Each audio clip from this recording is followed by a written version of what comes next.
गुरुजी का संदेश फैलाने और एनिमेटेड वीडियोस बनाने में हमारा सपोर्ट करें। ज्वाइन बटन दबाकर हमारे मेंबर बने या थैंक्स बटन दबाएं।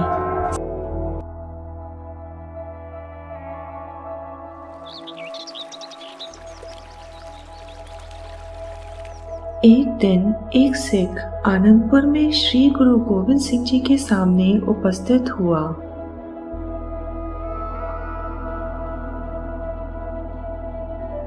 वह गुरु साहिब के लिए कोई भेंट नहीं लाया। एक सिख के लिए यह कुछ असामान्य था। उन्होंने गुरु साहिब से कहा, हे सच्चे पातशाह, मुझे खाली हाथ आने के लिए क्षमा करें। मैं लाया तो कुछ भी नहीं हूँ, पर फिर भी मैं आपको एक भेंट देना चाहता हूँ। मुझे यकीन है कि यह आपको बहुत पसंद आएगी, लेकिन यह भारी बहुत है। मैं उसे उठाकर इस स्थान पर लाने में समर्थ नहीं हूँ। गुरु साहिब ने पूछा, ये क्या है, कहाँ है? सिख ने उत्तर दिया, गुरु साहब, जंगल में आज मेरा सामना एक शेर से हुआ। मैंने उसका शिकार किया, परंतु मैं उस मृत शेर को आपके सामने भेंट स्वरूप ला नहीं पाया, क्योंकि वह भारी बहुत था। मुझ में इतनी शक्ति नहीं थी कि मैं उसे उठाकर आपके सामने ला सकूं। मुझे उपयुक्त सहायता देने की कृपा करें, ताकि उस मरे हुए शेर को आपके सामने लाकर भेंट किया जाए। गुरु ने सिख के साथ कुछ बहादुर लोगों को भेजा। उन्होंने बाघ का शव लाकर गुरुजी के सामने रख दिया। वह इसे देखकर प्रसन्न हुए। उन्होंने सिख की बहादुरी की सराहना की। फिर उन्होंने बाघ के शरीर की खाल उतारी। तब उन्होंने एक कुम्हार के गधे को बुलवाया। उन्होंने उस गधे को बाघ की खाल पहना दी। इस प्रकार बाघ के वेश में गधे को छोड़ दिया। सभी जानवर डर के मारे वहां से भाग खड़े हुए। यहाँ तक कि पुरुष, महिलाएं और बच्चे भी उसे अपने पास आते देख भाग गए। बाघ की पकड़ में आए गधे ने नए अनुभव का आनंद लिया। अब उसे कोई भार नहीं उठाना पड़ा। उसे अब किसी स्वामी की आज्ञा का पालन नहीं करना था। वह इधर उधर दौड़ने और आनंद से खेलने के लिए स्वतंत्र था। कुछ समय तक ऐसा चलता रहा। इस दौरान गुरु साहिब से कई शिकायतें की गई। कई लोगों ने उनसे इस भयानक जानवर को मारने का अनुरोध किया। गुरु साहब, बाघ आ गया है। बड़ा खतरनाक बाघ है। हमें उससे बचाइए, हमें उससे बचाइए गुरु साहब। इन शिकायतों और अनुरोधों के जवाब में गुरु साहिब उस भयानक जानवर को मारने के लिए निकल पड़े। वह अपने साथ कुछ सिखों को लेकर गए। शिकार दल बाघ के खाल में गधे के पास पहुंचा और सामान्य चीख पुकार मच गई। अरे शेर, शेर, भागो भागो भागो। गुरु पक्ष द्वारा किए गए शोर को सुनकर कथित बाघ आतंक में रेंगने लगा।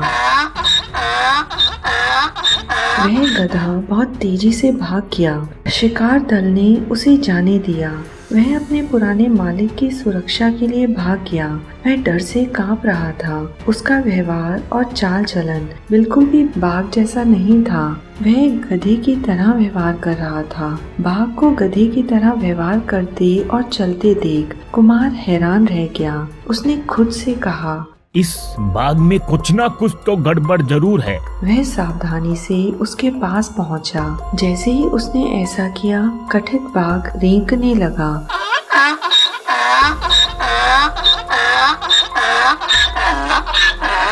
और अपनी पूंछ हिलाने लगा। कुम्हार ने महसूस किया कि उसके सामने जो जानवर था वह बाघ नहीं था। वह केवल एक बाघ की खाल में एक गधा था। इस खोज पर उन्हें बड़ा आश्चर्य हुआ। उनको अंदर ही अंदर हंसी भी आ रही थी। अरे ये कोई बाघ नहीं है, यह तो शेर की खाल में गधा है। गधा, अरे यह तो मेरा ही गधा है, मेरा ही गधा। मैं तो खुद मूर्ख बन गया। मेरा गधा बाघ की खाल में वापिस आ गया है। मेरे गधे, तुम्हारी चोरी पकड़ में आ गई है। तुमने एक बहुत लंबी छुट्टी का लुत्फ उठाया है। इन दिनों तुमने बहुत आराम किया। अब मजबूत हो जाओ, इसलिए पहले से भी ज्यादा अधिक भार उठाना पड़ेगा अब तुम्हें। यह कहकर कुम्हार ने गधे के शरीर से बाघ की खाल उतार दी। फिर उसने उसे भाग जाने के लिए जोर से पीटा। इसके बाद उन्होंने उसे बाहर ढोने में लगाया। बोझ अब और अधिक हो गया था। जिसने भी कहानी सुनी वह बहुत चकित हुआ। उन्होंने आपस में कहा, अरे भाई, हम तो धोखा खा गए। यह तो बाघ की खाल में एक गधा था, गधा। हाँ भाई, कितना भयानक लगता था। अगर इसने बाघ की खाल पहनना जारी रखा होता तो यह हम सबको डराता रहता भाई, सबको डराता रहता। कुछ सिखों ने गुरु साहिब से पूछा, गुरु साहब, आपने जो यह करवाया उससे क्या फायदा हुआ? इसका क्या मतलब था? गुरुजी ने उत्तर दिया, मैं चाहता हूँ कि आप इससे स्थायी सबक सीखें। जब तक आप जातियों और अन्य हिंदू मान्यताओं और रीति रिवाजों से बंधे हैं, तब तक आप गधे की तरह हैं। आपको बिना किसी पद या शक्ति के व्यक्तियों द्वारा चलाया जा रहा है। मैंने तुम्हें उन सभी जंजीरों से मुक्त कर दिया है। मैंने तुम्हें सांसारिक शक्तियाँ और आशीर्वाद प्रदान किए हैं। मैंने तुम्हें सिंहों का साहस और पराक्रम प्रदान किया है। मैंने तुम्हें तुम्हारे पड़ोसियों से श्रेष्ठ बनाया है। मैंने तुम्हें खालसा वर्दी दी है। मैंने तुम्हें अपना सिंह या शेर बनाया है।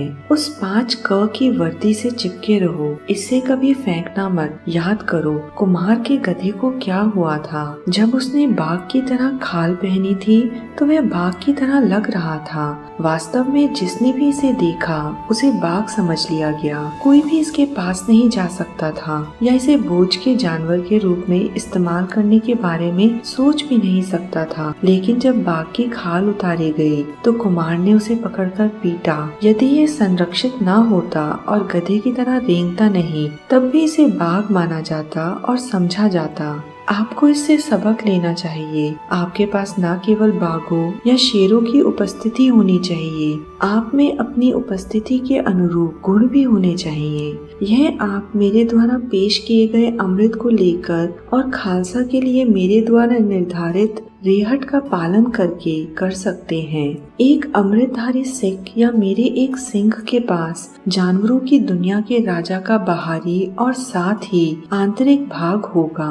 जब तक आप उस बाहरी को बनाए रखेंगे, आपके दुश्मन आपसे डरेंगे। आप सदैव विजयी रहेंगे। लेकिन अगर आप इस बाहरी हिस्से को छोड़ देते हैं, अगर आप खालसा वर्दी को त्याग देते हैं, तो आप फिर से अपनी मूल स्थिति में वापस आ जाएंगे। जिस ऊंचे स्थान पर मैं तुम्हें बिठा रहा हूँ, उनसे तुम नीचे गिर पड़ोगे। मेरे सिखों को हमेशा चरित्र और आचरण में और साथ ही दिखने में दूसरों से अलग रहना चाहिए। जब तक सिख मेरे दिए हुए रूप और इस रूप को सुरक्षित रखेंगे, तब तक वह मेरे आशीर्वाद का आनंद लेंगे। उनमें मेरी आत्मा और मेरा प्रकाश होगा। इस प्रकार गुरु साहिब ने अपने सिंहों को उपदेश दिया। सतनाम श्री वाहिगुरु।